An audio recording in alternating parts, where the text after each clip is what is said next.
Okay, a very good day to you.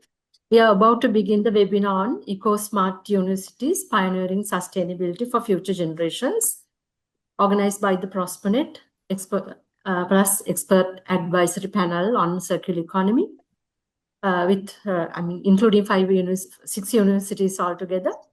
And I'll not take time to explain what this is because Professor Usha Irenega is already ready for that. Our first session will be a brief introduction to ProsperNet by the board chair, Professor Deepak Sharma. So wishing all of you a fruitful day. Let me hand over the session to Professor Sharma. Thank you very much.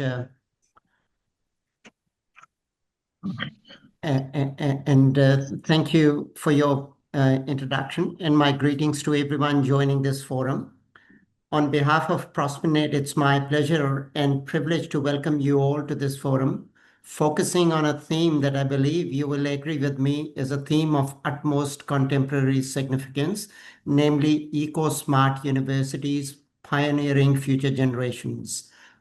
Underlying this theme is a recognition of the vital role that universities could and ought to play in advancing the cause of sustainability by embedding sustainability into and across its various activities, indeed across its ethos and its very essence.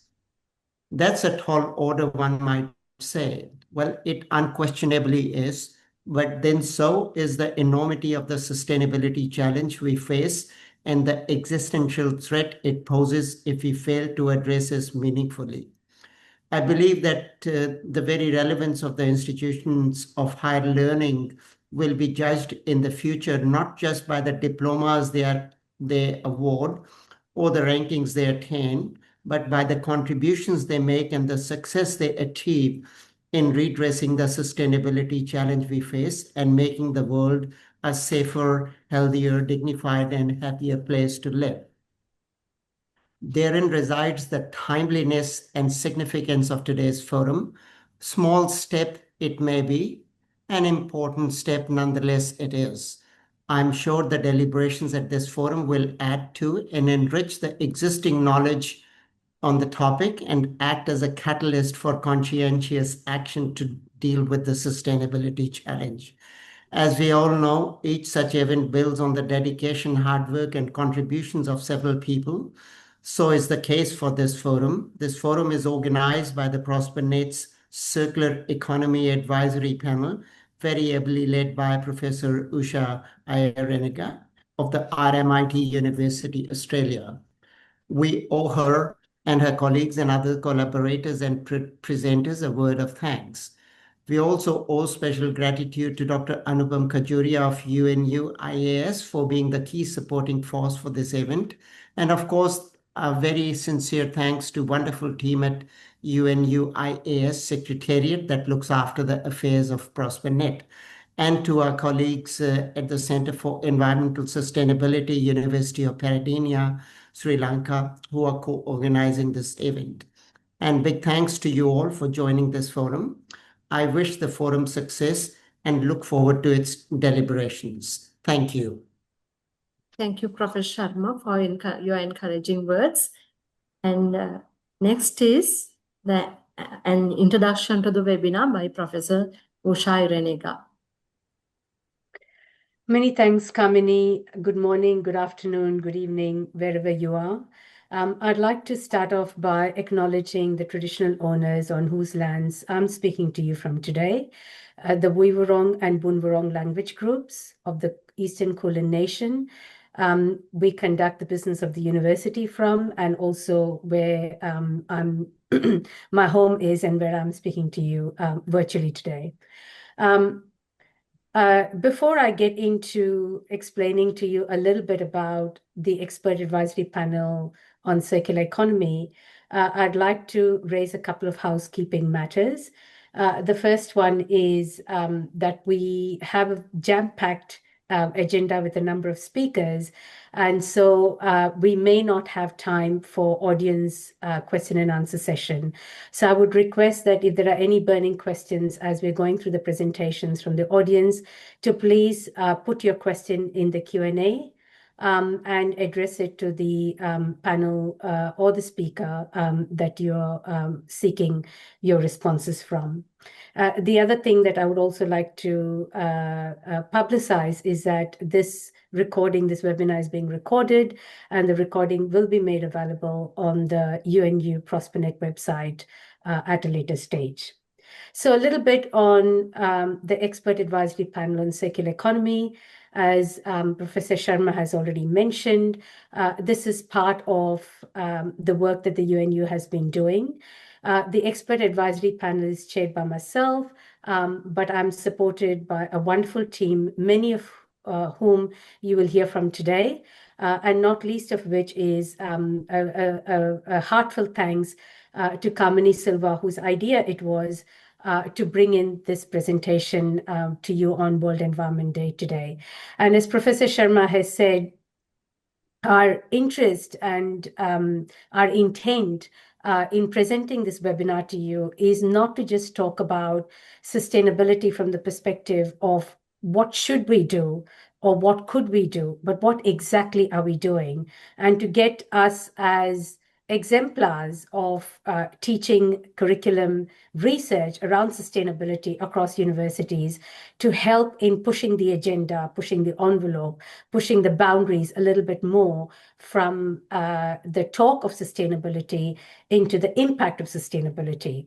The expert advisory panel has been in operation for almost 3 years now, and we have spent a bit of time, and again, you'll hear from the various speakers today, spent a bit of time in looking at the curriculum and the learning opportunities associated with circular economy and sustainability. But really today is not so much about the learning, but it's more about the doing. So very quickly, I'd like to introduce the panelists from whom you're going to be hearing from today. Our first speaker is going to be Julie O'Brien from RMIT University, who's going to be kicking off the discussions around driving meaningful change for universities through the UN Sustainable Development Goals. Julie O'Brien is the Senior Advisor Sustainable Development from RMIT University, and she would be followed by a presentation from Ateneo University, Ateneo Institute of Sustainability, Ateneo de Manila University from the Philippines, Josiah Theodore, who's going to be talking about campuses as living laboratories, sustainability walks in the Ateneo de Manila campus in the Philippines, followed by our own Kamini Silva, the Deputy Director of Research and Environmental Management from the University of Peradeniya, who's going to be talking specifically about circular economy initiatives in the university. We will then be hearing from our speaker, Chinara Sadikova and Gulnaz Jalilova, on the Green Kyrgyzstan project. This is supported by the AKSU, the Arabic Kyrgyzstan State University. 2 more speakers following from that. So you can see we've got a big panel of speakers lined up. Mainstreaming sustainability in higher education experiences from the University of Nottingham, Malaysia, which will be presented by Associate Professor Subarna Sivapalan, who's the Associate Dean of the Faculty of Arts and Social Sciences. And she will be speaking to us from Malaysia today.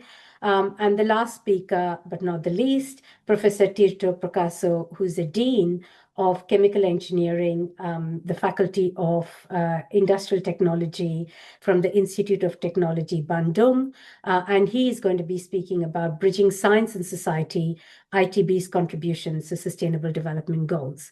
So with that, I'd like to now hand you over to Julie O'Brien. Julie, the floor is yours. And just as a reminder to all our speakers, 10-minute presentations.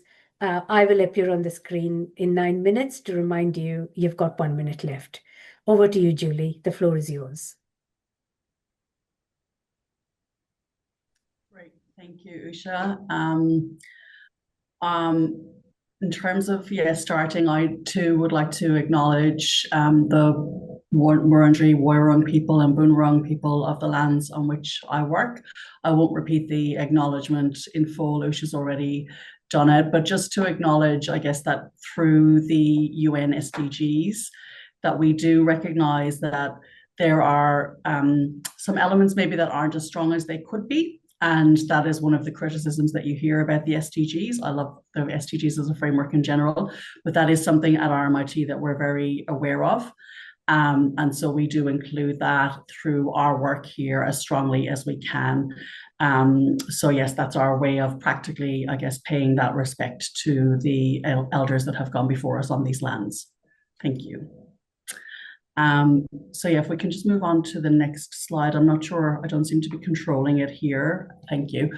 Yeah, so just very high level overview of what we'll cover. So looking at some of our commitments here at RMIT, some of the strategy and reporting mechanisms, and then how that, I guess, links into how we embed. So this is not a linear presentation. All of these things are connected, and we'll see that as we go through each of the slides ahead. Thank you.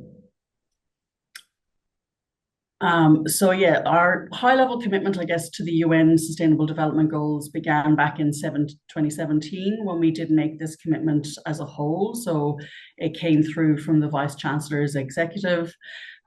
We have an enterprise-wide model to employ the SDGs as our sustainability framework, and then how that applies through to all of our strategies, policies, curriculum, research, governance, operations, all of the corners and touch points of the organization that we can make it work in, and we're working to do that. And then associated with that, we have been participating in the Times Higher Ed impact rankings since they began as well. And we'll focus a little bit on the pros and cons of that, because there are pros and cons. Thank you. So yeah, just very high level overview to show, I guess, the current view. So Knowledge with Action is RMIT's current strategy, and that goes out to 2031. We're just about entering Horizon 2 of that now. And all of our sustainability work in a practical sense is embedded within Goal 3, which talks about growing civic partnerships at scale. And linked to all of that work in terms of the practical sense of how it happens across the organization, we do produce a sustainability annual report. I've just literally finished the 2024 one last week, so I don't have the front cover of that to show you yet. That's got to be designed, but it contains, I guess, all of the work that we do across curriculum, research, and the operations, focusing again on the SDGs as a framework and trying to tell the story of what we're doing each year, building that picture, building that evolution of how we use the framework, how we use sustainability more broadly, to engage our students, to align our research for a real world impact, and to make sure our operations are as environmentally friendly as they can be, as inclusive as they can be. All of the good things that the SDG breakdown, I guess, helps us align with and realize. So we might move into the next slide. Yeah, so just looking at the curriculum capabilities then. So this, I guess, is the model that RMIT uses to develop its curriculum, to make sure it's embedding all of the things that it wants to have embedded, so that it's ensuring our students are going out into the world with the right expertise, the right experience, the right mindset and information behind them, and feeling confident going out into the working world. So where the SDGs and sustainability align is in this ethical global citizens tranche in part 1 here. The high-level description of that, I won't read out exactly, but it includes our commitment to diversity and inclusion. It includes how we engage with Aboriginal and Torres Strait Islander peoples here in Australia, and contribute to the sustainable world, again, through the SDG framework. And then if we can click through, we should get a closer breakdown of that.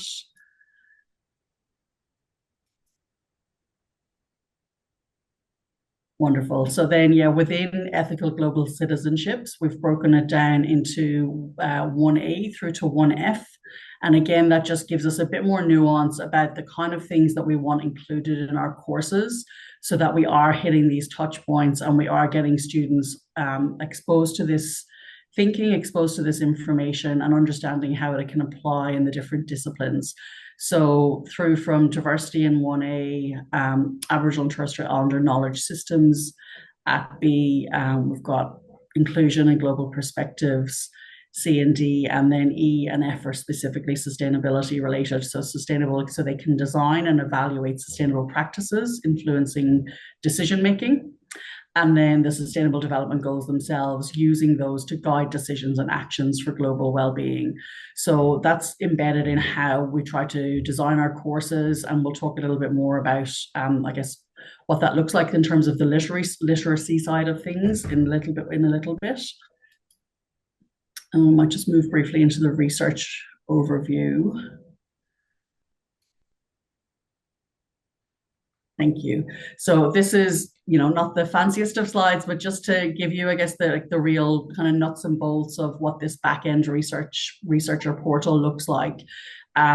So obviously lots of codes that are used for different reasons as people are inputting their research, and all of those have meaning and value in different ways. And I'll be honest, some of them I don't understand because I'm not in the research space specifically. But obviously you can see on there that SDGs are included. This is a very new system to RMIT. We had a big transition project, and this landed towards the end of last year. And so through this, we expect to see more of that work happening to, proactively by identifying the SDGs up front that do align with the research as it's being embedded in this system. And then what comes out of this system through the data side is kind of ultimately the work that I engage with in terms of looking at the research, looking at which SDGs it's aligned to. And that is a big kind of mapping piece that is part of two of our big reporting mechanisms that I'm involved in. But the opportunities there are around understanding, well, what's the breadth of that research? Where are there connections that we can maybe build between research teams where they're working on similar themes and similar problems and trying to solve those? And then, basically telling the story of what that looks like in terms of real world impact once that research is done and it's moving into different phases, how that's aligned with the different SDGs becomes part of how we report on it through our sustainability annual report and Times Higher Ed reporting being the main two.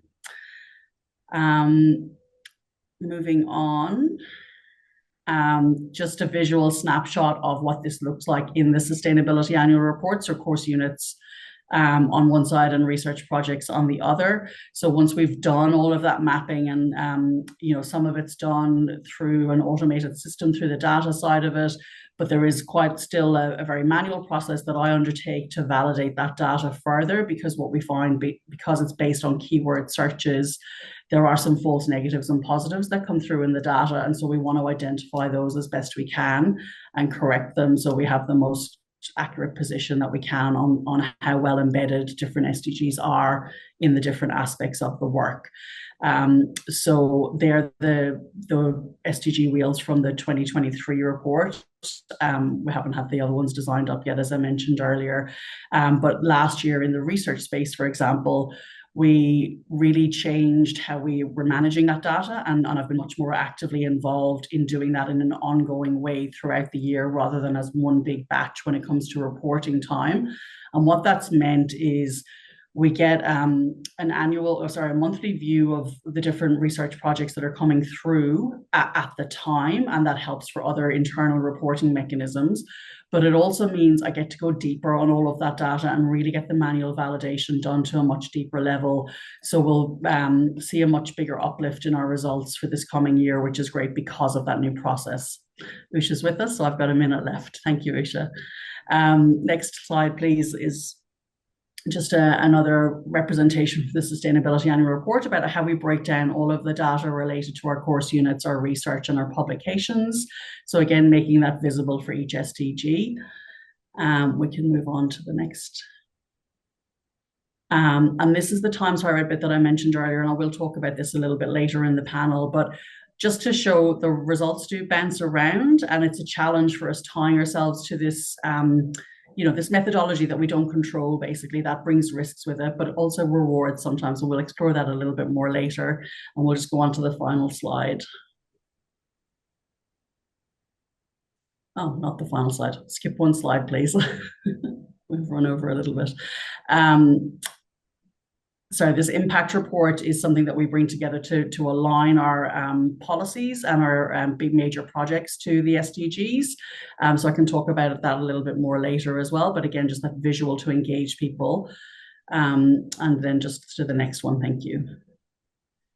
So the ongoing focus for us, yes, looking at that knowledge with action strategy, making sure we're aligning to that, continuing to improve the data. I've given the example of how we've done that this year, so continuing to do that and really looking at what does the sustainability literacy and research capability look like, mean, how do we do it better, and how do we understand how impactful it is. That's really a key thing for us to continue developing.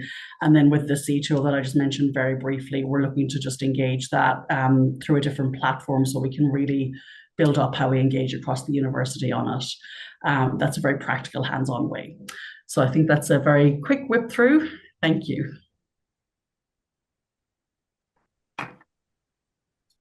Josiah, the floor is yours. All right. Thank you, Usha. Good afternoon from the Manila, Philippines, and good day to everyone joining us in this webinar. So today I'll be talking about how the Ateneo de Manila University acts as a living laboratory and showcasing it through our sustainability walk. So I am Theo Kakayan. I am the program head for organizational sustainability at the Ateneo Institute of Sustainability. So before we head on to that, let me just give a quick introduction to AIS. Next slide, please. Yeah, so AIS was established in 2013 as the hub of the university's environment development agenda, and our mission is to promote integral ecology and a culture of sustainability and resilience across the university and its partners through incubating and mainstreaming innovative practices. Our vision is we aim to become a leader and a catalyst for mainstreaming integral ecology and transforming partners into sustainable and resilient communities. We have 3 programs: the organizational sustainability, the climate and disaster resilience, and sustainable development goals. And activities would include education, consultation with internal and external stakeholders, research, networking, and awareness. Next slide, please. So let's go on a sustainability walk. So the sustainability walk offers a unique opportunity to explore the journey of our campus at Ateneo de Manila University and its commitment to integral ecology. This walking tour usually lasts approximately 90 minutes and is designed to raise awareness of the campus' ongoing sustainability initiatives, sometimes hiding in plain sight while driving conversations on the science and principles behind them. The walk highlights key sustainability features across the Loyola Heights campus, showcasing the university's efforts to reduce greenhouse gases, support biodiversity, manage wastewater, among others. Through this initiative, members of the community can witness firsthand how aligning policies with sustainable practices can pave the way for a more sustainable environment. Next slide, please. So for our usual sustainability walk, we have around 11 stops as shown in the screen. The yellow ones are our efforts in waste management. Blue are for water, green for biodiversity, red are for energy, and pink for climate and disaster resilience. Because of the interest of time, I will only be sharing one main stop from each category. Next slide. For biodiversity efforts, we have the Arboretum. This Arboretum was established in 2019 in partnership with the Energy Development Corporation Binhi program with the support of the Manlapas family. The EDC Binhi program aims to preserve and propagate threatened Philippine native tree species, protect biodiversity, and restore forest landscapes around the country. We have Philippine native tree species such as Katmon, Makiling, and Kamagong that are already declared as critically endangered species, which is due to excessive cutting in the past for construction and furniture uses. Together, we are caring for these trees so that their seeds can be shared for reforestation efforts all over the country to restore forest ecosystems and to preserve our natural heritage for future generations. The QR code on the screen is being shown right now as to give you more information about the Arboretum. Next slide. Second would be for water. Certain buildings in the campus have what we call BWATs, or Building Wastewater Treatment System. This is one of our nature-based solutions in managing our water discharge. The wastewater from the washrooms is treated naturally through constructed reed beds and umbrella sedges and is reused to irrigate our green spaces, or cleaning walkways and driveways. Our BWATS connects to our drip irrigation system, or also called trickle irrigation. And this system saves water by slowly dripping water directly onto the roots through a network of valves, pipes, and tubing. Water loss via evaporation through sprinklers is prevented by this method. We have 4 buildings in campus with BWATs, while 7 adjacent buildings are connected to a decentralized wastewater treatment system. When we did our water quality tests, water from the BWATs are actually cleaner than the nearby river in campus or the Marikina River. Next slide, please. Third, in terms of energy, the Loyola Heights campus is currently running with renewable energy at around 90% of our daily operations. And our in-house solar energy contributes around 8% at the moment. Some building groups in campus are covered with solar panels, such as the new Rizal Library. And through the Green Energy Option Program under the Renewable Energy Act of our local government, the Loyola Heights campus is able to enter into supply agreements with providers to give us more renewable energy. By the end of this year, we aim to double the solar energy contribution to our operations at the Loyola Heights campus. That way, we avoid relying on purchasing electricity from local cooperatives, reducing our utility costs, and promoting the use of green energy. Next slide. And lastly, for waste, the campus has vermicomposting facilities. It's where our biodegradable waste is converted into vermicast by African night crawlers. This soil conditioner is then used to improve soil quality around the campus, which reduces the need for chemical fertilizers. Yard waste is pre-decomposed to allow methane and other gaseous byproducts of decomposition to dissipate for about a week. And afterwards, the waste is then added, food waste is then added to worm beds along for the worms to process. It takes roughly around 3 weeks to convert organic waste into soil conditioner. However, we inform the community that not all types of food can be consumed by the African night crawlers, such as food with high acidic contents. Hence, while we have systems in place for composting, we encourage the community to consume food that they can only finish so that we can avoid plate waste. Next slide. So for the school year 2024-2025, we have a total of 16 sustainability walks conducted throughout the school year with around 180 participants in attendance. We cater to various groups such as students, faculty, employees, and even guests from other corporate or academic institutions within or beyond Metro Manila. We are also getting requests from faculty to conduct these walks as part of their curriculum to engage more students. Next slide. So why do we need sustainability walks? First, it raises awareness to our sustainability efforts that are often overlooked. Sometimes our community is not aware of our efforts, and these programs and infrastructures may be in place, but not always visible to the wider community, such as the wastewater treatment system and the solar panels. The walk gives recognition to the behind-the-scenes work of the university's contribution to sustainable development. Which brings me to the second point, which this activity actually enforces the idea that sustainability is part of our daily operations. We have shown you certain examples on how sustainability can actually be embedded into the operations. Hence, this emphasizes that sustainability is not a special project, but a core principle of the university. When sustainability is integrated, it becomes habitual and systemic, not as an afterthought or one-off activity. And lastly, this walk engages the community to join our commitment to integral ecology. We believe that visibility leads to appreciation, participation, and even opportunities for further improvement. When people see that sustainability is already happening, the community will also more likely to get involved in our commitments. This invites everyone for a meaningful conversation on sustainability, help one reflect on their individual roles and how they can contribute to the collective mission. We emphasize that sustainability is a shared journey as it requires a whole of community approach to be achieved. Next slide. So as we continue to learn and grow in our sustainability journey as a university, we recognize this work is never truly finished. It evolves in every decision, every conversation, and every community effort. The Sustainability Walk is one of many initiatives we have on campus, but we have more hope for people in the community to walk with us. We are grateful for EAP on Circular Economy and Prosper.net for giving us a platform to share our efforts, and for everyone joining this webinar, thank you as well for walking with us today.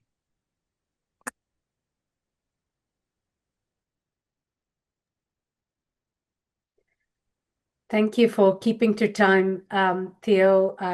Kamini, the floor is yours. Thank you. Thank you, Usha. Thank you, Jose. Yes, so I'm here to give you some activities that are done in University of Peradeniya, Sri Lanka. And just let me tell you something about University of Peradeniya.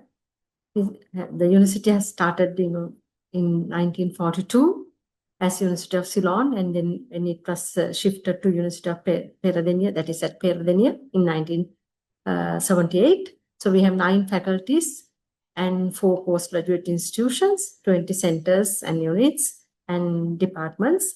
So you can see the diversity. It's like the area is around 700 hectares, and many public roads are crossing the university premises. It's a large area, and the longest river of the country also passes through the university premises.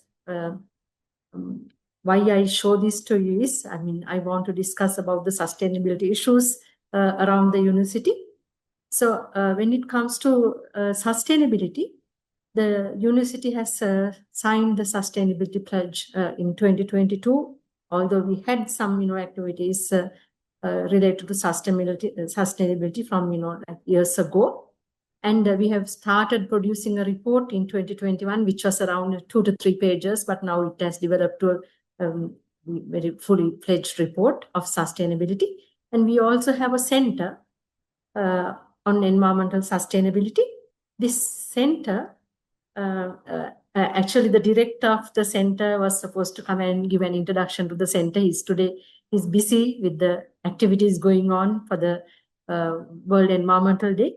So this center has been started as a Center for Environmental Studies in 1992, and mainly focusing on training on environmental impact assessment for development projects. And later, it was changed to Center of Environmental Sustainability, and many activities are going on in this center. So our website will be showing all these details, but I'll not be focusing onto the activities of the center today. We even have publications from the center. Many activities, many other, by the way, last year, that is in 2024, from the UI Green Metric World University Ranking, we had the place of 192 from the world, and that is Asian ranking, it's 101, and in Sri Lankan ranking, we became the first out of 7 universities. So we try our best to engage in sustainability activities, and we maintain a dashboard for sustainability activities. This is not the most updated one, by the way. I took this from the sustainability report. We have now gone up to around 30, for example, 30% of renewable energy. And also, we have many activities related to CES on sustainability, and also other activities related to sustainability, like we engage students in many activities within the university as well as outside the universities. So they do several projects per year from different student societies, and also community engagement is a significant thing in the University of Peradeniya. We cannot run without the community, because we are merged into the community in all aspects. And we have competitions and awareness programs for school children as well. And also many research activities are going on related to sustainability, which I didn't focus on for this particular webinar. My main target was to look at circular economic activities at University of Peradeniya. So here, if we take the lower order circular economic activities, that is related to waste collection, we have a dedicated service for waste collection, and most of our food waste goes to the livestock farms, which is one of our faculties that is running the farms, agricultural faculty. And also they go into composting. The yards are composting yards, and plastics and other waste which cannot be recycled within the campus are collected and handed over to relevant partners. And also the other waste which we cannot like recycle, there's an incinerator, on-campus incinerator. Or, I mean, we have some links with INSI Cement. They also take our waste. So this is how the circular economic activities towards the lower end is going around in the campus. Now my focus is to show you another project which I was involved. That is circular economic applications in the Department of Electrical Engineering building, University of Peradeniya.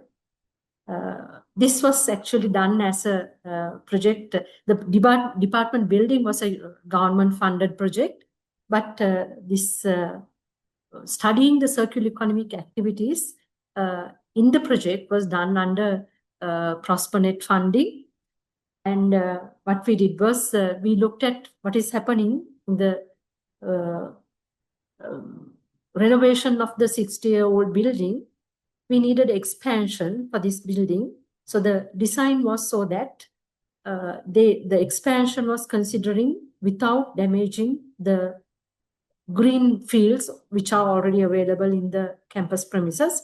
So while studying, we found out that most of the material, roof trusses, doors, locks, windows, all those things were reused, repaired, and reused in the same building or other buildings. So we found out that as higher order circular economic aspects, that is, no green fields were used. It was the existing brown field that was used for vertical expansion of the building. And most of the side walls of the building that were existing were used as a quick construction for the first floor, where the people could occupy very quickly. And the steel trusses, the windows, then many trusses. Although it was 60 years old, we can use them yet. So they were reused in the building. And some other items like the broken items, doors and windows, they were all repaired and reused. And the electrical wiring system was refurbished and used in the same building. And some locks and things like that were remanufactured. And other material like soils from the area, they were repurposed into different sites, that is agricultural lands and other sites like that. So many circular economic aspects, that is higher order to low order circular economic aspects were going on in this particular building when we did our study on this building. And now, if you like look at the building, this one-story building has been converted to a 3-story building on the same location. The expansion was done without harming the green fields. So when I take Faculty of Engineering, University of Peradeniya, we are celebrating the 75th year this year. We have many activities going on. So, I mean, it's a very old campus, as you may see. And many of our buildings now, with the growth of the population and we needed expansion, but none of the green fields have been reused. All these buildings, like many buildings, they were expanded vertically without expanding horizontally in order to expand the space for the faculty. So I think I have covered what I was focusing on. And so I acknowledge all the sustainability reports and university faculty departments, resources that I took for this presentation. Thank you, Usha.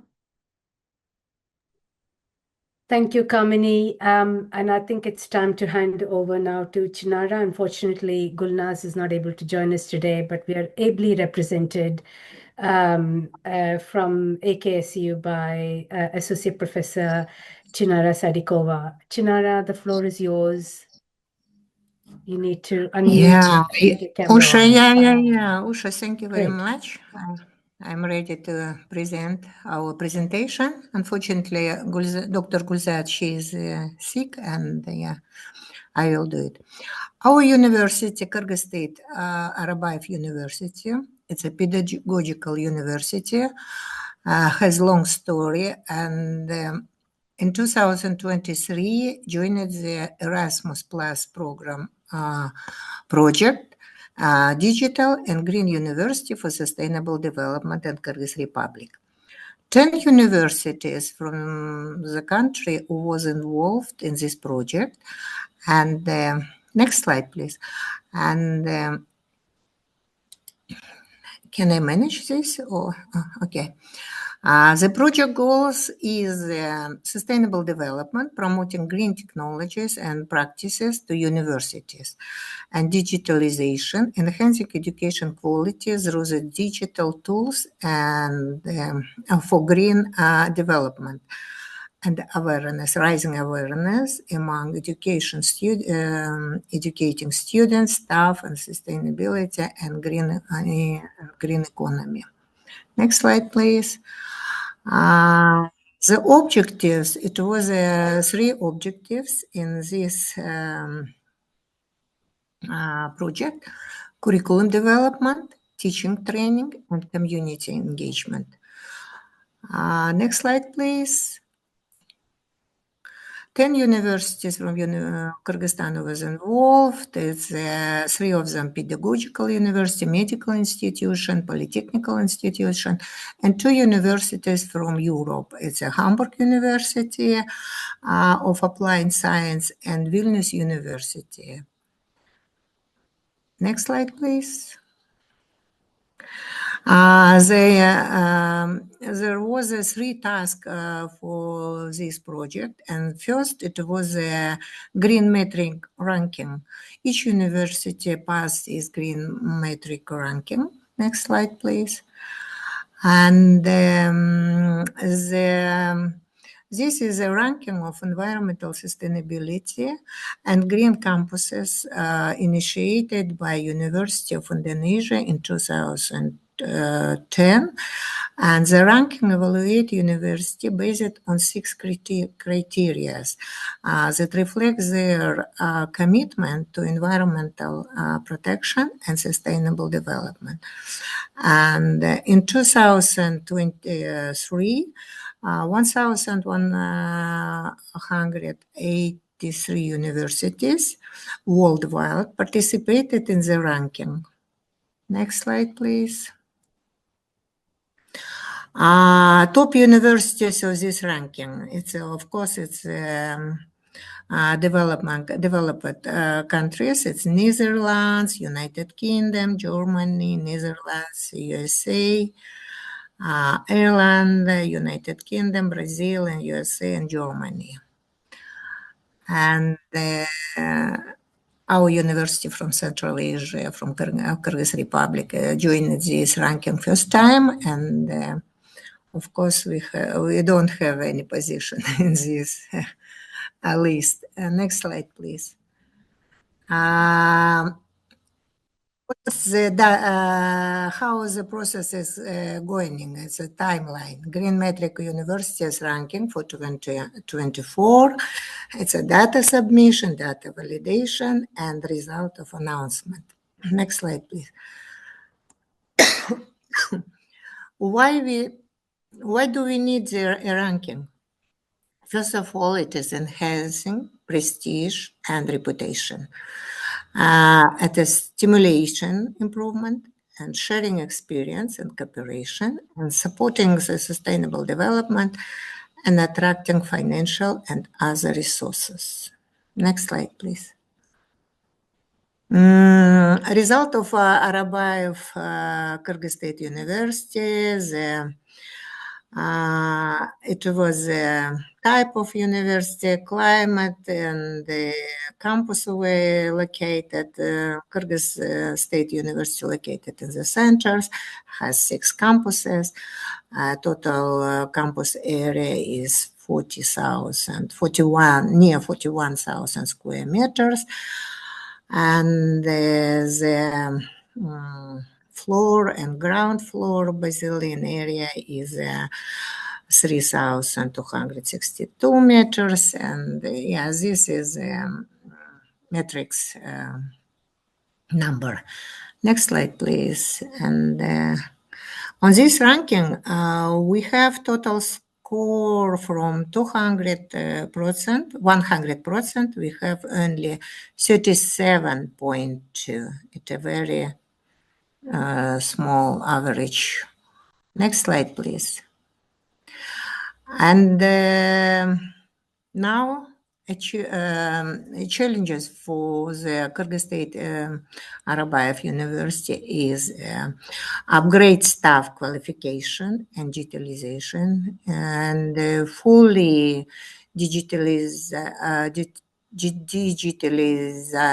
teaching and learning skills, improve campuses energy efficiently. And the university needs aligned digitalization with the global standards, train all university members in green and digital skills, add modules on sustainable management and green economy, and operate as a green university. Next slide, please. There is a center. The second task is opening the Center of Green Technology and Natural Resource Management. It's already established in Kyrgyz State University. Next slide, please. And there are some activities what we are doing together with our staff at Arabayev Kyrgyz State University. We have graduated. Our institute is an Institute of Environmental Science, and we are creating capacity for students in ecology and tourism, biodiversity and geography and chemistry, in general biology. Next slide, please. All these trained students who become teachers, school teachers in future. The center's objectives: university education development. We are conducted TOT for teachers on building capacity, work with the secondary school, and also we train teachers and development subjects with relevant resources. And also this center is a platform for communities and farmers who want to upgrade their skills and knowledges in technical and technologies through the open access platform.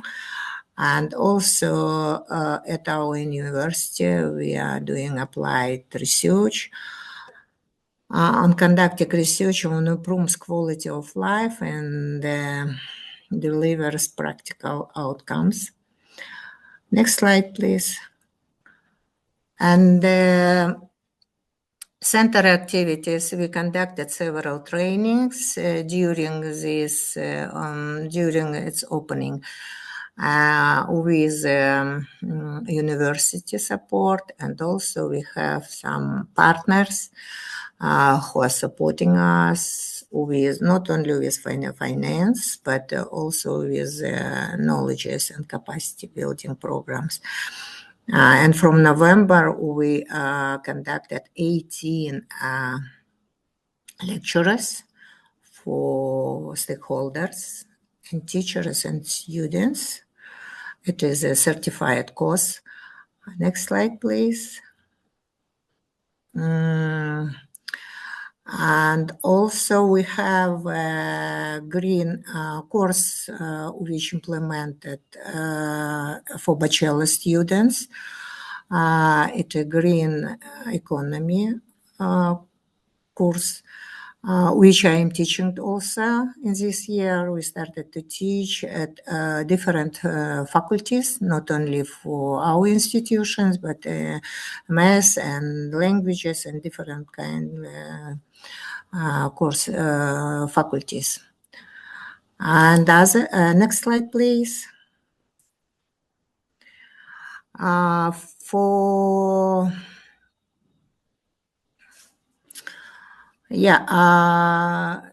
the different, we have also master students who are preparing their master's theses in the green skills and green economy. And for us, it's this project for our university is very important because the campus sustainability is very important, and the green campus create new green campus and waste management skills, and introducing the other green technologies like digitalization of teaching. It's very important for us, and there is still challenges there. And this project, which I am saying, this ongoing project, and it's not finished yet, but we are, I think in the end of this project we can create digitalization all curriculum and all our teaching programs, and develop skills for our teachers, and also will include some green campus issues in our campus. Thank you very much for listening me. Thank you, Chinara. I think now it's time to hear about mainstreaming sustainability in higher education and the Malaysian experience. Over to you, Subarna. Thank you, Usha, and thank you to all panelists who have gone before me. It's so exciting to see the various initiatives going on in your individual campuses, and I'm actually quite jealous. I wish I can come and visit all of you very soon. For my session today, I will be sharing with you a little bit about what we are doing at the University of Nottingham. University of Nottingham is a British university with campuses in the UK, Malaysia, as well as China. So I'm from the Malaysia campus, and I will be sharing with you today some insights from how we have integrated sustainability and the SDGs from a curricular perspective, because we've listened to all the panelists just now speaking about their experiences with embedding sustainability through operations and maybe research, and a little bit about the curriculum. So my focus today will be specifically on how we have moved sustainability and ESD through teaching and learning, for the student and staff experience. So if we can go to the next slide, please. So this is to just give everyone a quick overview, a global overview of why we're having this forum today and why sustainability and the SDGs are very important. So speakers before me spoke about the SDGs, and I want to zoom in particularly to SDG 4. And target 4.7 specifically, which looks at quality education, right? And I also would like to share with you some useful frameworks that you could explore for your own work in embedding sustainability or ESD or the SDGs within work in your various campuses. So the first framework here is the ESD for 2030 roadmap, and this framework is really very useful for those of us wanting to embed sustainability very, very seriously and efficiently within the curriculum, and also through other areas within the campus. And then there's also another framework which has just come about 2 years or so ago, which is the Greening Education Partnership. This is also hosted under UNESCO. So maybe if we have some time later during the Q&A session, I could discuss these frameworks a little bit more. If we can go to the next slide, please. Okay, so that's the global context. Let's talk about the local context that my university operates in, which is Malaysia. So in Malaysia, we have a very important document that charts the growth for higher education in our country, and it's called the Malaysian Higher Education Blueprint. So this blueprint actually is coming to an end. The first blueprint is coming to an end this year. And the new blueprint, which will be coming out in 2026, there's already been work finalized for it now. So 2026 to 2035, in this blueprint, there is specific mention of planetary health and sustainability as one of the strategic thrusts of the blueprint. So when you have this in a blueprint format, and this is what we call a policy document, a national policy document, so it shows how serious our country is in implementing sustainability within the higher education ecosystem we have here. Yeah. Next slide, please. Okay, now I said in the beginning of my session that we will be focusing on a lot of curricular work in my presentation today. So I wanted to share with all of you this framework that we use in Malaysia. This is an accreditation framework for our programs, be it at foundation, undergraduate or postgraduate levels. Yeah.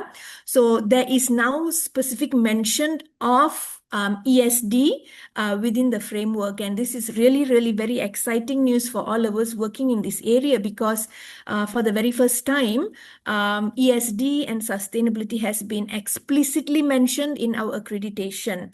It has not been so before this, except for selected programs like engineering, for example, that already has program outcomes associated with sustainability because of external accreditation, international accreditation like the Washington Accord. So now with MQF inserting this clause into the accreditation document, all programs regardless will have to now incorporate elements of ESD and sustainability within program outcomes. So the expectation is for graduates who graduate out of programs from Malaysian universities, they would have the knowledge, skills, values, attitudes and behaviors or competencies for sustainability, if we can call it so, as they exit their programs and go into the workplace. So this is really very exciting news for us. Now we need to think about how we can actually put this into action, right? Okay, next slide, please. So a little bit about my university. So earlier, Julie had shared about RMIT's strategic plan. So likewise, at the University of Nottingham, we also have a beautiful strategic plan that ends in 2027. And our strategic plan is very aligned to the Sustainable Development Goals. And with our UK campus in particular, there is a lot of alignment between what's happening in the campus and in supporting the city of Nottingham as well. So what about us, those who are in the Malaysia and China campus? How does this, impact us? We also emulate the goals, all right? And what we do is we work with communities surrounding our campus to create this impact work, yeah? And our strategy in the Malaysia campus, we have our supporting strategy to support the UON strategic plan. So in the Nottingham Malaysia campus strategic plan, there's also specific emphasis for environmental sustainability and for sustainability education within our curriculum and also within our research, operations, and also governance. If we can go to the next slide. Yeah, so I'm going to be speaking specifically of some of the curricular and sustainability education strategies we have got running at the Malaysia campus. So firstly is the issue of sustainability within the curriculum. So in 2023, and 2024, early 2024, we ran a campus-wide audit exercise to establish the extent to which our undergraduate programs and postgraduate programs embed elements of sustainability, and to what extent are the SDGs tagged into the curriculum.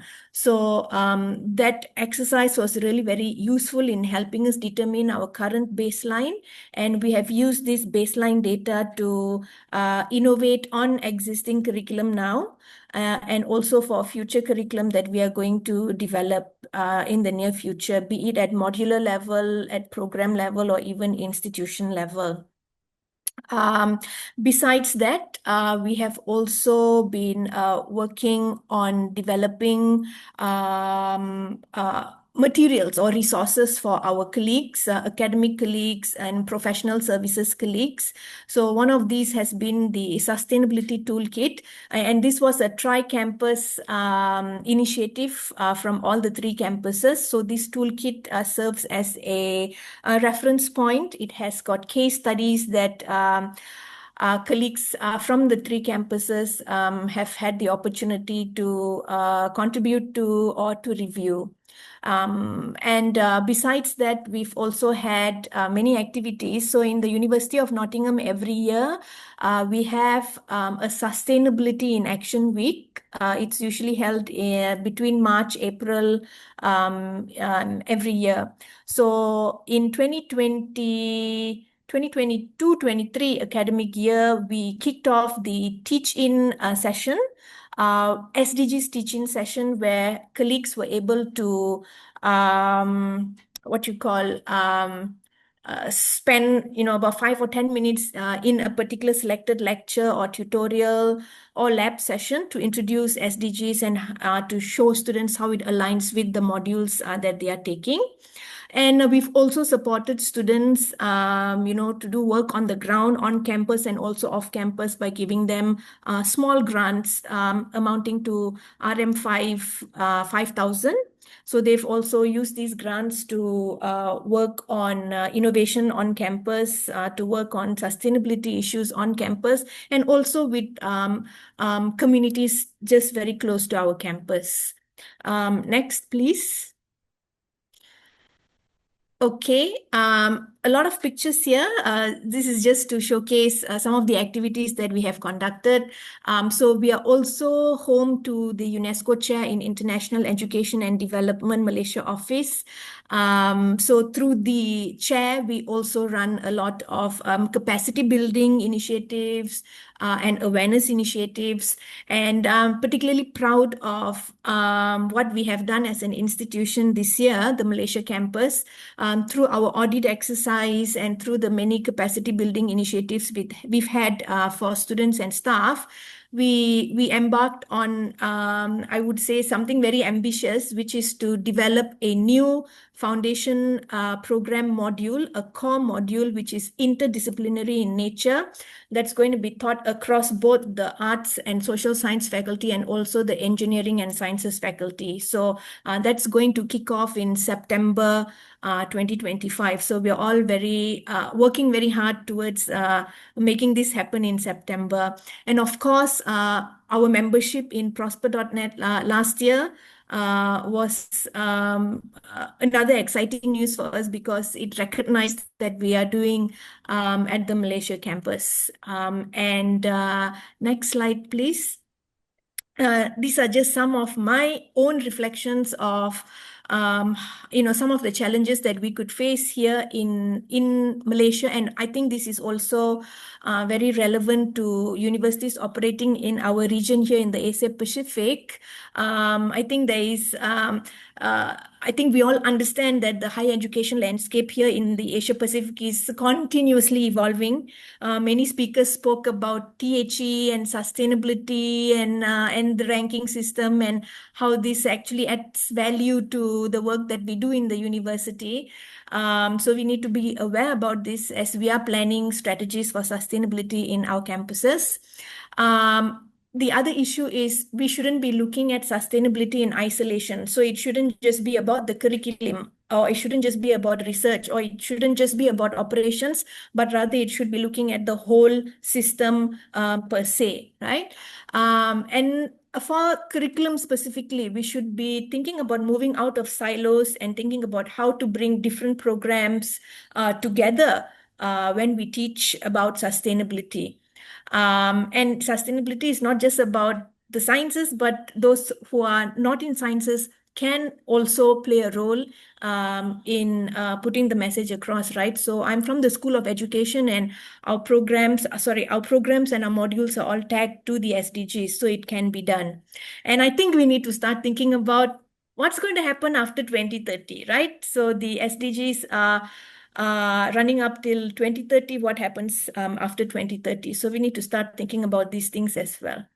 Yeah, so with this, I think I have not, I don't know if I've gone over time, but thank you so much. And back to Usha. Thanks, Subarna. I'll now hand you over from Malaysia to Indonesia and to Professor Tito Prakaso. And your time starts now. Thank you. Okay, thank you, Usha, and everybody here. Yeah, my name is Tito Prakoso, yeah, from Bandung Institute of Technology, or we say Institute of Technology Bandung. Yeah, I would like to present about our contribution, yeah, in for SDGs. Yeah, entitled Bridging Science and Society, ITB's Contribution to Sustainable Development Goals. Please, the next slide. Okay, ITB has an entity, yeah, for SDGs agency, something like that. Yeah, the name is SDG Network. Yeah, it's not some kind like SDG Center or something like or something like a hub. Yeah, so because we have so many entity here in ITB, yeah, doing SDGs activity. And then this SDG network established in 2019, yeah, 27 January. Yeah, actually established because the alumni want to also to support, yeah, the SDGs at the in the ITB. And then this ITB SDG network connect ITB with the SDG Center and universities in Indonesia and also abroad. Yeah, we want to do like that. Yeah, and then to connect, yeah, the SDG secretariat at the national level. In this case, is ministerial agency. Yeah, and also we want to connect with you all. Yeah, in the world. Yeah, in the international level. Please, the next slide. So ITB has so many activities. Yeah, we are ITB is a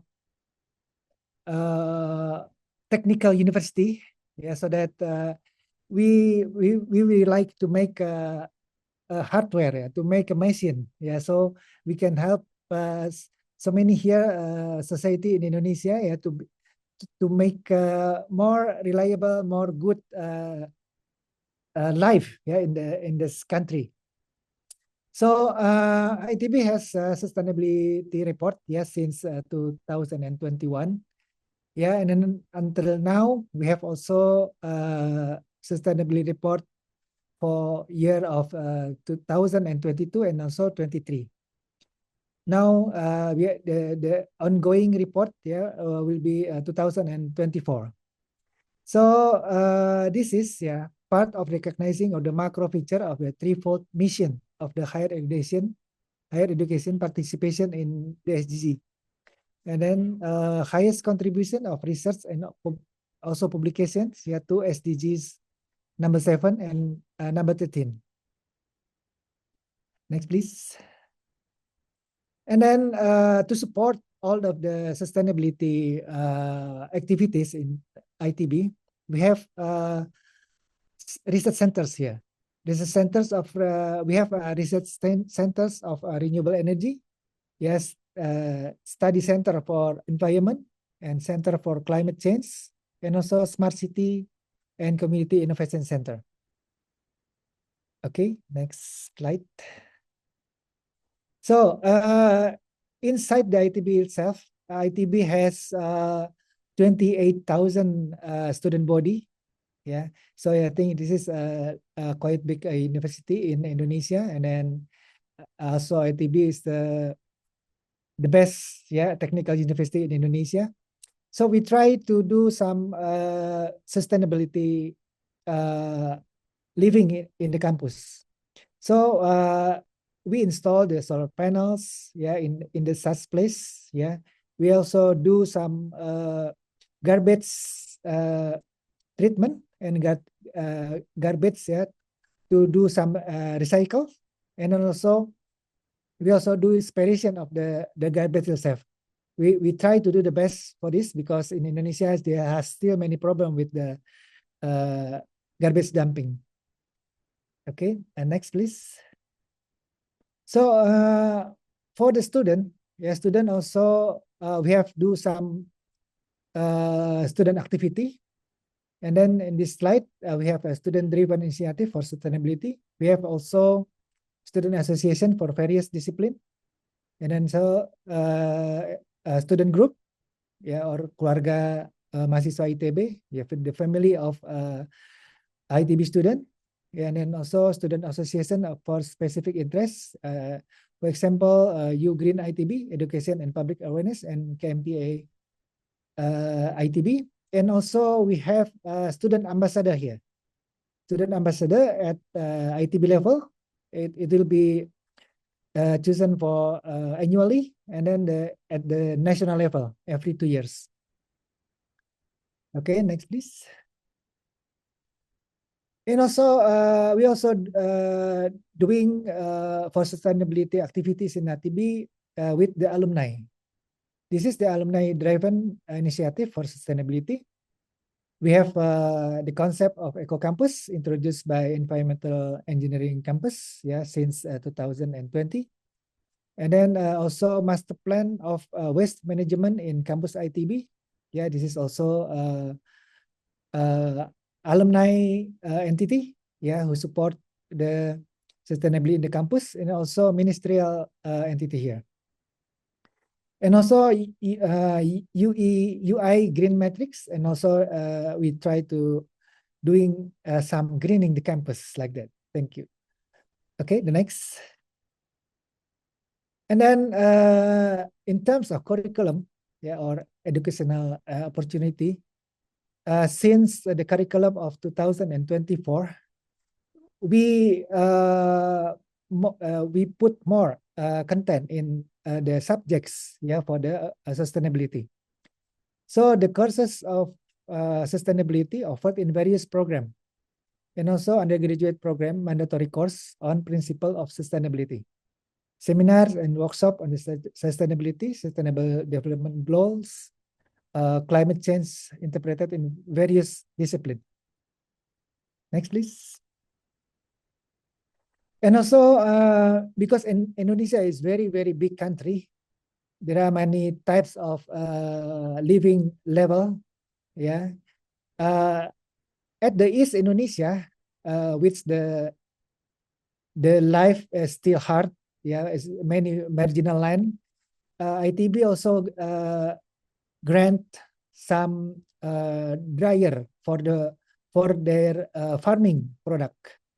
This is a dryer, who operated by the gas, biogas or maybe LPGs, and also electricity from the renewable electricity. We grant to the society people in the East Indonesia, at the Flores Island, who the living is still hard. Okay, next please. And then also SDGs achievement in community service. Actually, in Indonesia higher education, we have threefold mission of higher education. Every academician, every faculty member should do research, should do the education, and then also society dissemination. In this case, I think one of the important part of the sustainability. So the types of activities include successful technology commercializations, community utilizations, and then support for public service, tackling the shortage such as clean water, lighting, lighting, electricity, waste treatment in remote area, supporting government program on the river revitalization, such as Citarum Harum, at the request also or for many types of society. Okay, next, please. And then we also have membrane technology, patented membrane technology for water filter. And we also grant to the community of Bandung. Bandung actually is a big city, but there are still very low level living. It's Cigendawa cities, small cities near Bandung. So we grant some water purification system, because somehow some place in Bandung also in the big city, it's difficult to find the drinking water, something like that.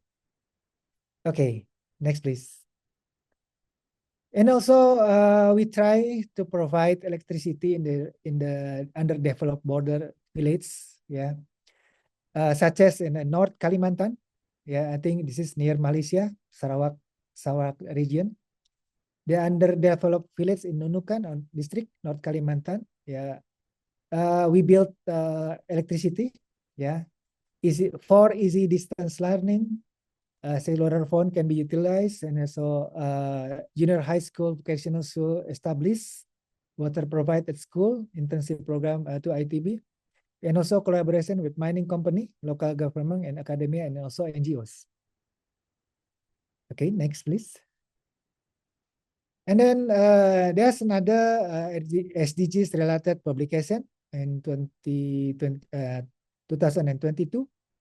Technology pelestari means like conservationist technology, that many types of technology that can be used in the remote area for to do some conservation of the rural area.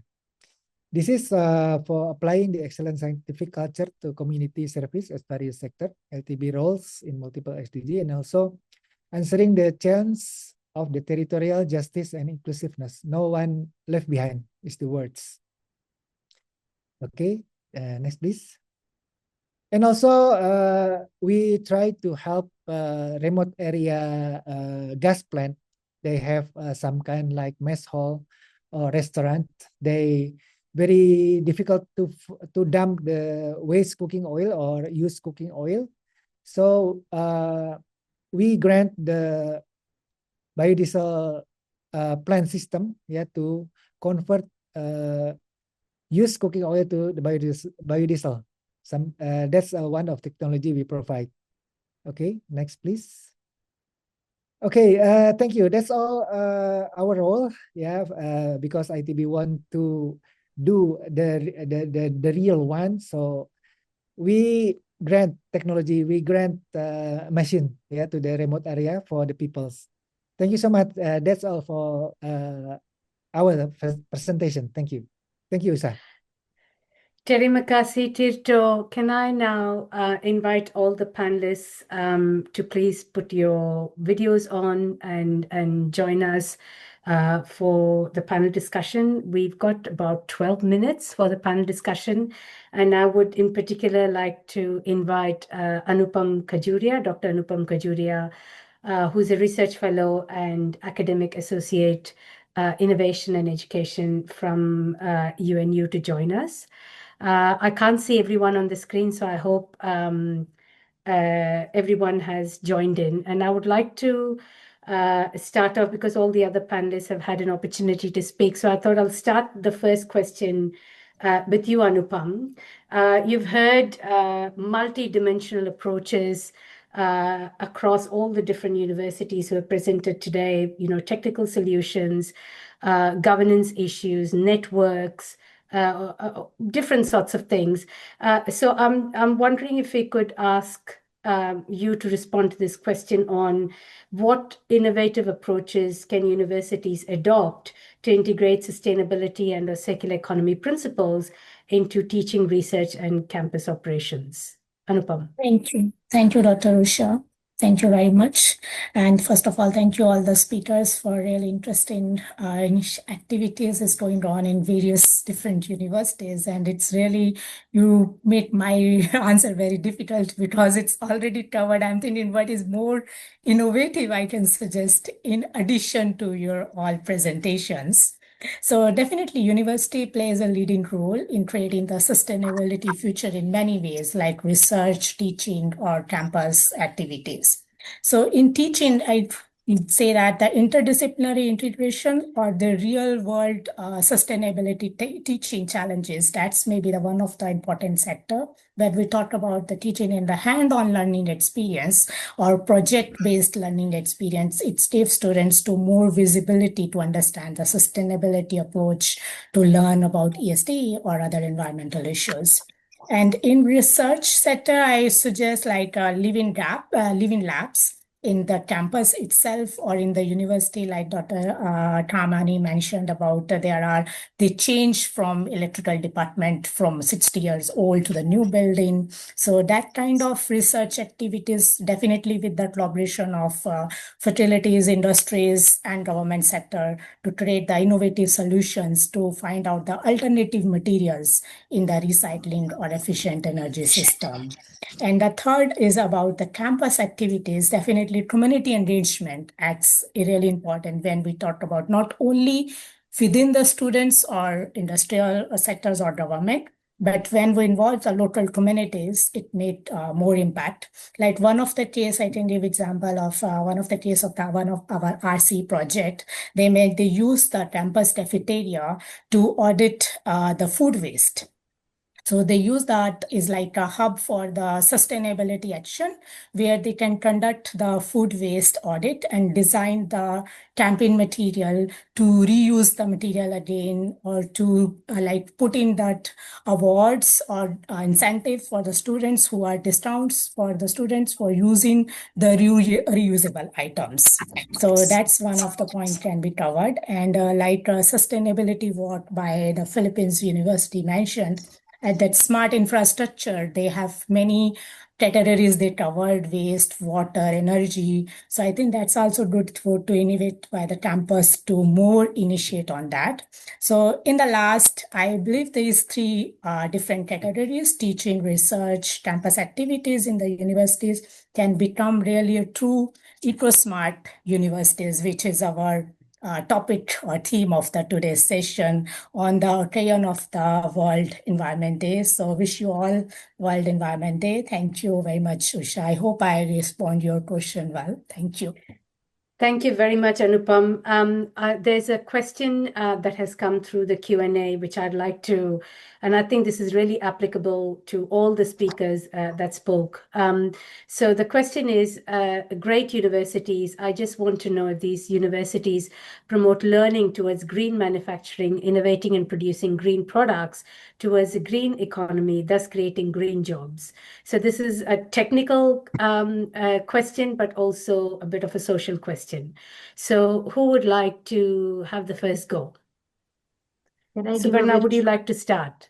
Oh, yeah, or Kamini. Yeah, very short answer I will give, because we are our department is engineering management for the engineering faculty. We have courses on entrepreneurship where we encourage students to go, think of green products and green manufacturing, and many research projects in the faculty in other departments are going on manufacturing green products. Thank you so much. Subarna. Thank you, Usha. Echoing what Kamini said, even in the University of Nottingham, we do have programs in engineering that focus on developing green competences in our students. But not only in Malaysia, I think we are doing a lot of work in the UK and China as well. So if there's interest in wanting to connect with the specific program leads, I'll be happy to do that. If, the colleague who asked the question just now could just send me an email, I can then make the connections. Sure. Is there anybody else who would like to respond? I think Tito presented some really great examples of place-based engineering solutions in the areas that ITB have been working in, and so did Chinara. From the RMIT perspective, we actually engage directly with students and with the community through what we call as the RMIT Activator. So we assist in supporting government as well as industry in getting students to do out of the box thinking, and we have pitch sessions and launch events and boot camps, and usually it is a certain type of cohort of students, like the technology students, for instance, that like to get involved in these things. Anybody else would like to take a stab at the answer to this question on green manufacturing and green jobs? Otherwise, I'll move to the next question that's come from Marvin. Yes, Julie, please. Thanks, Usha. I was going to mention Activator as well, because they do some great work. So recommend having a look at the website for them. But I thought the other thing that was worth mentioning is just this year we've opened the Trades Innovation Hub at our Bandura campus, and that's looking at skilling people up for the future of trades. So, plumbing, electrical, building, all of those related things with the clean economy in mind, and driving that further in that part of our campus and our offering. So that's another good one that we're all excited about. Thank you. Yeah. So this whole new vision for as technology comes in for green skills and the clean economy, what sort of upskilling or reskilling will be needed as we shed jobs in the old economy of, for instance, in automotive, and moving more into battery operated cars and that sort of thing. Okay, so if there are no other takers, I'd like to pose this question. And I would suggest that we keep the answers really short, because we've got about 4 minutes left and we do want to close the session on time. So Marvin asks, since SDGs have become mainstream, do universities have statistics on what percentage of research are now occupied by sustainability related studies in the overall body of knowledge in your universities? Who wants to have a go at this question?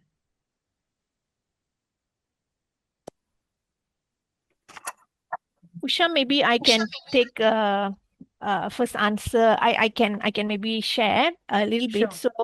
So I come from the University of Nottingham, and I took over as Associate Dean for Research and Knowledge Exchange in my Faculty of Arts and Social Sciences, in December last year. So being an advocate for sustainability and the SDGs, one of the first things I did was to get colleagues to actually map out their research to the SDGs. This was an effort that we started in my faculty only, because I work in the area. So I thought, let's start and let's pilot this initiative, and hopefully next year, the other faculties will also do this. Prior to 2024, in our university, we had 5 interdisciplinary research groups. And I say interdisciplinary because researchers from both arts and social sciences, engineering and sciences, we came together and worked on specific areas. And one of them was sustainable environments. And just this year, we have further aligned our work to 4 specific areas where water security, well-being, AI, and renewable energy are the strands, the key research strands across the research that we do, in our campus. And the same thing is happening in the UK campus as well. In terms of statistics, unfortunately, I don't have them, but we do have qualitative response, and I'd be happy to share these responses with the colleague if they'd like later. Okay, with 2 minutes left to go, does anybody want to have a stab at having a quick answer? Theo, please. Yes, just a quick answer. Yeah, we're looking at the baseline data for how much of our research work are related to SDGs, but part of AAS, we're also drafting the master plan for sustainable university of the Ateneo, and we're actually aiming for 70% of research work, creative work, and capstone projects to be related to the SDGs. That's it. I think we're almost at time, so I might use the moderator's prerogative and say that at RMIT, we have actually moved beyond sustainability and circular economy into looking at regeneration. So there's a lot of work that we're doing in terms of curriculum mapping and development of courses across different disciplines that is looking at very future looking and towards regeneration. So I think I might stop here and hand it over to you, Kamini, for a final thank you. Thank you very much, everyone. There's one more question. Do you want to say a word about it? What kind of I think we might go over time. So all right, okay then. Yeah. So we'll try to address that later. All right. So then I think we have come to the end of the session today, and I hope that we had a fruitful session. And first of all, I want to thank ProsperNet for giving us a lot of support in doing this activity. And our group members, that is EAP on circular economy, your hard work has to be valued and appreciated. All were, collaborating equally and, giving a lot of efforts to make this event a success. And also, I would like to thank two people behind the screen, Eve and Hiroshini, my colleague from Faculty of Engineering. And I also would like to thank my department head, Mr. Mahanava Disanayaka, who was allowing me to use all the facilities in the department to host this event. And Anupam, your support was tremendous. And Usha, thank you so much once again for volunteering and carrying out this, conducting this activity. And last but not least, our participants, our attendees, we have to give a big thank you for your participation and listening to this, because we want to spread sustainability everywhere. Because we don't want to work in isolation, we have to share information. So I think it was a fruitful event. So thank you all so much. And we'll end the session now. Thank you very much, everyone. Thank you. Thank you. Thank you so much, everyone. Thank you very much. Thank you. Thank you.